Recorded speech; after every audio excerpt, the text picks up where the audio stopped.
ભરૂચ શહેરના મક્તમપુર રોડ પર ઓમકારેશ્વર મંદિરની બાજુમાં આવેલ જ્ઞાન સાધન આશ્રમના મેદાન ખાતે રાષ્ટ્રીય અંધજન મંડળ ભરૂચ નર્મદા જિલ્લા શાખા દ્વારા આયોજિત શિવ મહાપુરાણ કથા દરમિયાન છઠ્ઠા દિવસે દ્વાદશ શિવલિંગની પૂજાનું આયોજન કરવામાં આવ્યું હતું। આ સાથે જ યોજાયેલ સંધ્યા આરતીમાં મોટી સંખ્યામાં આમંત્રિત મહેમાનો તથા આયોજકો જોડાયા હતા।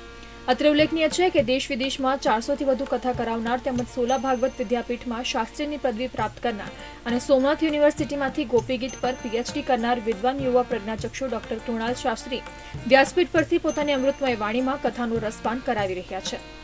ત્યારે શિવ મહાપુરાણ કથાના છઠ્ઠા દિવસે સનાતન ધર્મ પરિવારના ગાદીપતિ સોમદાસ બાપુ, દક્ષિણ ગુજરાત વીર નર્મદ યુનિવર્સિટીના પૂર્વ કુલપતિ અશ્વિન કાપડિયા, ભરૂચના પૂર્વ ધારાસભ્ય દુષ્યંત પટેલ, રાષ્ટ્રીય અંધજન મંડળના પ્રમુખ તેમજ પૂર્વ મંત્રી ખુમાનસિંહ વાસિયા, માનદ મંત્રી પ્રદીપ પટેલ, ફંડ રેઝિંગ કમિટીના ચેરમેન કૌશિક પંડ્યા, ચેનલ નર્મદાના ડિરેક્ટર નરેશ ઠક્કર,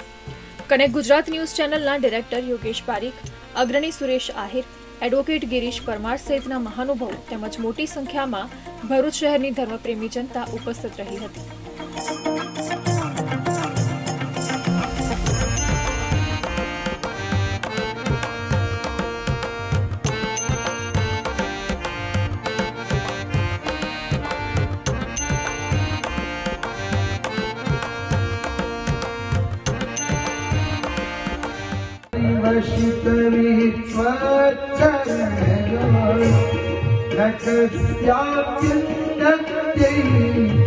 भवति शिरसस्त्रय्यम्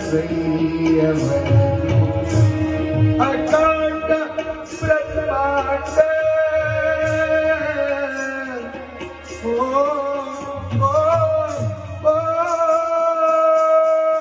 अकाण्ड ब्रह्माण्ड जयतकिचिदिवास्तुय कृपा विधेयस्यासित्य विनयन शंकर